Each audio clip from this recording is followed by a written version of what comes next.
This is the Late Round Podcast with your host, JJ Zacharisa.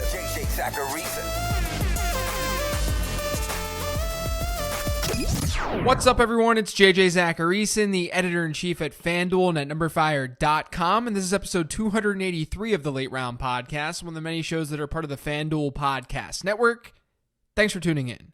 I'm not all that proud of the matchups breakdown from last week. I mostly talk about fringe players on this show, so having like a 60 or 70% hit rate, that's great. But last week it was closer to 50%. There were some hits like Carlos Hyde, Josh Allen, Mecole Hardman, and some of the other rookie wide receivers. But I liked Derek Carr and he flopped. Big Ben got hurt. Kenny Golladay showed up in a tough matchup. It's just 1 week and it could have definitely been worse. But the recommendations can't be that mediocre week in and week out. I'm aware of that. And I'm ready to rebound here in week 3.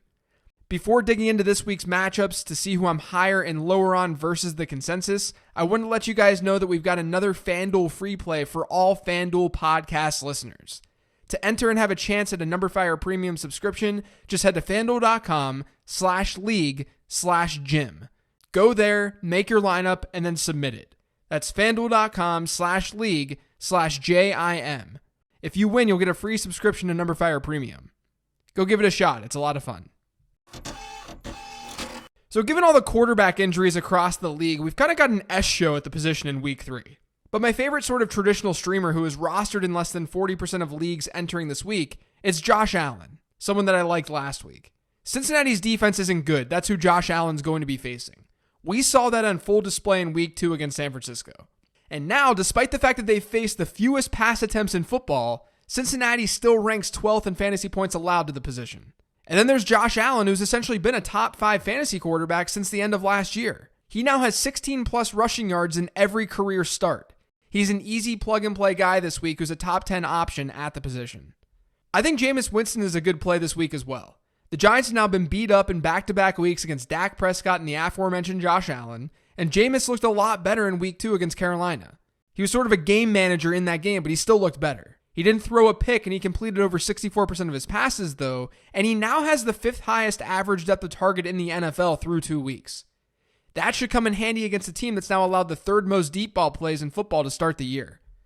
So I think you could do worse than Jameis here in week 2 against the Giants. He's a very firm QB2 and potentially a lower-end QB1.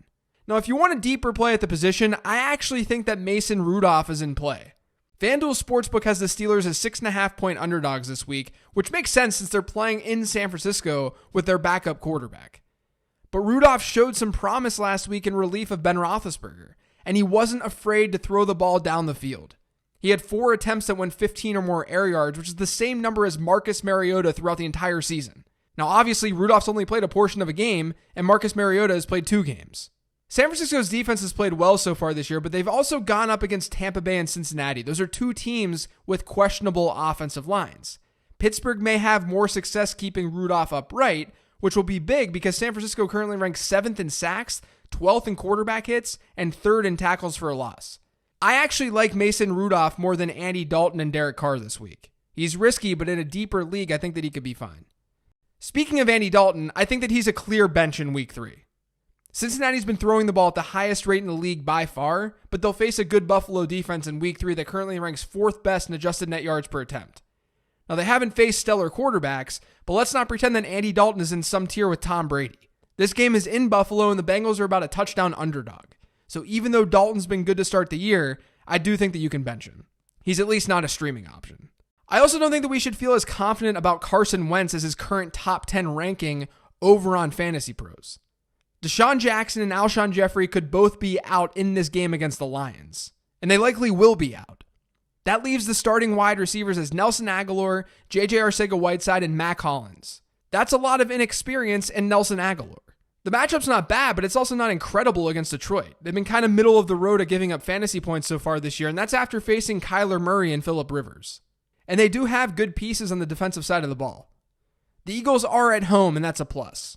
But I don't know how you can feel top 10 confident with Carson Wentz this week. Devonta Freeman's definitely disappointed to start the year, but he did face the Vikings in Minnesota in a game that got away from the Falcons, and then a good Eagles front in week 2. The matchups haven't exactly been easy for Devonta Freeman, and his peripheral numbers haven't been that bad. He's 18th in the NFL in percentage of team snaps played, and through these 2 weeks, he's 19th in running back rushing share and 29th in target share. He's just one of 12 running backs this season to have seen 66% of his team's running back rushes and 9% of his team's targets. Given that usage, things could hit for him in week 3. Atlanta gets the Colts in a domed environment in Indianapolis this week, and so far this year, only the Dolphins and Bengals have allowed more fantasy points to running backs.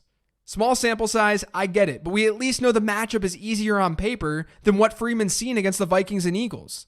I think it's a week that you can confidently start Devonta Freeman as your RB2. I like David Montgomery a little bit more than consensus as well this week. The arrow was pointing up usage-wise for Montgomery.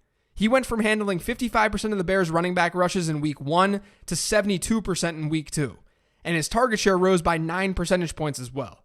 And he saw the team's goal line work last week. So there's no question who's going to be the back to punch the ball in when they're close to the end zone.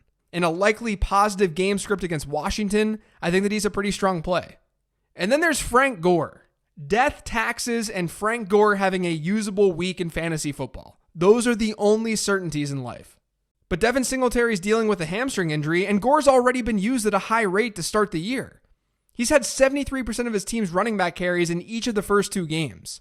If Singletary's sidelined, he should put up some decent fantasy points in a cake matchup against the Bengals. So let's look at 3 running backs I'm lower on versus the consensus. Starting with someone that I always seem to be lower on, and that's Adrian Peterson. He found the end zone last week to help his fantasy day, and he actually saw a pair of targets, which was kind of surprising. And his weekly running back rushing share was a solid 77%. The problem was, Washington didn't run the ball a whole lot with their running backs because they trailed in the game. They ran 34 plays while trailing last week, which was an above average number. And Peterson only played 29% of their snaps as a result. And we could see something similar this week against Chicago, who's a 4-point road favorite. At the very least, the matchup itself isn't very good for Peterson. It would be hard to trust him, especially in a PPR format. Now, Peterson is kind of an easy choice to be lower on this week. So I'll give you 2 usual starters who I think could end up underperforming. The first is Josh Jacobs. Last week, we watched Jalen Richard and DeAndre Washington steal receiving work from Jacobs in a negative game script against the Chiefs. Now, Jacobs is a little bit hurt with a groin injury, and he missed a little time for that in that game against the Chiefs. But this is definitely something to monitor and be afraid of moving forward with Josh Jacobs. And that's despite the fact that he came out of school as a good pass catcher. And the matchup isn't great against Minnesota, and that negative game script could hit once again. So because of the injury and this whole issue with negative scripts, I'm lower on Jacobs than most are this week. The other guy is James White.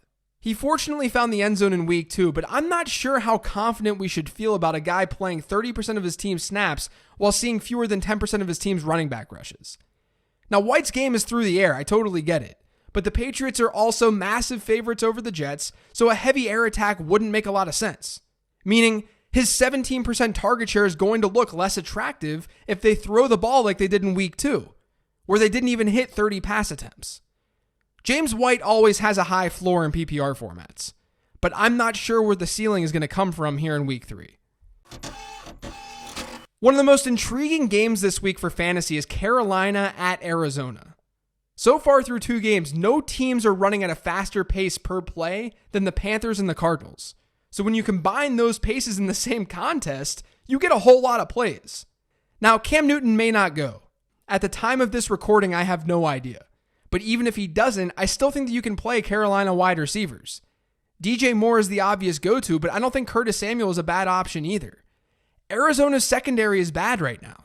They've given up a top 12 net yards per attempt rate to Matthew Stafford and Lamar Jackson, and they've allowed the most completions on throws that traveled 15 or more air yards this year. According to NumberFire's expected points model, they've got the 9th worst pass defense in the league, and that's all adjusted for strength of schedule. So the pace of this game and the matchup still have me on Carolina wide receivers. That's even if Cam Newton doesn't go. Now, 2 wideouts that I think that you could go with if you're in a pinch are J.J. Arcega-Whiteside and Devin Smith. Let's start with Arcega-Whiteside first. My prospect model really liked him, so I probably like his potential in week 3 more than most analysts. That's assuming that Alshon Jeffrey and Deshaun Jackson are indeed sidelined. But in week 2, Arcega-Whiteside ran just 1 fewer route than Nelson Aguilar did. And everyone's excited about Aguilar. It's just that Arcega-Whiteside didn't see the production or volume that Aguilar saw, and even what Matt Collins saw. But he's talented, and he's a monster scoring threat. With a week of practice with the ones, he could come through with a sneaky nice day in week 3. Again, this is more of a desperation thing, and I do think that Aguilar is the safer option this week. Meanwhile, Devin Smith is stepping in for an injured Michael Gallup, and he'll likely see a lot of the wide receiver snaps on the outside for Dallas while Randall Cobb hangs out in the slot. And it's an advantageous matchup against a Dolphins team that's been absolutely torched the last 2 weeks. So Smith, to me, is an obvious undervalued player this week, given where he's being ranked. He's a big play waiting to happen. Now, on the other side of things, I don't know how you can confidently play D.D. Westbrook right now. He's got a lower target share than both DJ Chark and Chris Conley this year, and he's got an average depth of target that's like 3 freaking yards. That's according to airyards.com. That's 10 yards lower than the other 2 starting wide receivers. Westbrook has also played 86% of his snaps from the slot, and through the first 2 weeks of the season, only 25% of targets against the Titans have gone to players in the slot. That's one of the lowest rates in the league. So to me, he's an easy sit, and he's probably droppable in a lot of leagues right now. He's still being ranked as a high to mid-range wide receiver 4, but I don't really see it. Terry McLaurin has gotten off to a hot start, but it's really tough to be bullish on the Washington passing attack against Chicago. I know Emmanuel Sanders did his thing against them last week, but he's the only wide receiver through 2 games to have ranked higher than wide receiver 57 against the Bears. With a low implied team total, McLaurin can find your bench this week in almost every format. And then I just want to give a shout out and say that I would not be playing any New York Jets wide receivers this week. Le'Veon Bell is the only Jets player that I would have in my lineup. Not only is it a huge risk given who's under center, but New England's one of the tougher matchups that you can find for a wide receiver in the entire league. So even though Robbie Anderson saw a little bit of work with Luke Falk last week, there's no way that I would put him in my starting lineup. So this week at tight end, I've got 2 streamers for you. The first one is Gerald Everett. Tyler Higbee has a bruised lung, and that left him out of the second half against the Saints on Sunday. Gerald Everett ended up seeing 5 targets in that game, with 3 of those coming in the third quarter alone when that game was close. So if Higbee can't go, Everett is the clear-cut top tight end for the Rams in a matchup against the Browns. And Cleveland, if you recall, they were beat up by Delaney Walker back in week 1. So Everett does have some interesting streaming appeal. And I don't mind Noah Fant. Through 2 weeks, Fant ranks 7th in routes run at the tight end position according to Pro Football Focus. Now that's partially because Denver's tied for 7th in pass attempts. They're always trailing, or they have been through the first 2 games of the season. But that shouldn't be a whole lot different against Green Bay this week as more than 1 touchdown underdogs. So Fant's a deep play obviously, but tight end is a dumpster fire, and he's at least out there running routes. I talked about the Tampa Bay defense on this week's 15 Transaction show, but with Daniel Jones now starting for the Giants, they're not in as favorable as a matchup, as weird as that sounds. I do like the Packers, though. I just mentioned how the Broncos are pretty big underdogs in that game in Green Bay this weekend, which means a negative game script for their offense, which means a lot of passing for Joe Flacco. And that's a good thing. In week 1, the Raiders were able to get to Flacco 3 times. Last week, Chicago sacked him twice. Now, he's been pretty conservative with the ball given his 4th lowest average depth of target in the league, but the Packers, at the very least, provide a nice high floor this week. You could look San Francisco's way as well. The things I said about Mason Rudolph are all true. I think that there's upside there. But you also have to recognize the downside, which is the fact that he's a backup and he's never started a game in the NFL. The 49ers have 7 sacks and 4 picks in their first 2 games, too.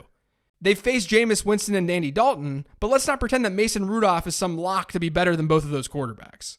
The Niners are at home and they're pretty big favorites. That's what you want from a streaming defense, so I do think that they make a lot of sense this week. That's going to do it for today's show, though. Thanks to all of you guys for listening. If you've yet to subscribe to the Late Round Podcast, make sure you are by searching for it pretty much anywhere podcasts can be found. And don't forget to follow me on Twitter @LateRoundQB. Thanks, everyone. Talk to you tomorrow with the Mailbag Show.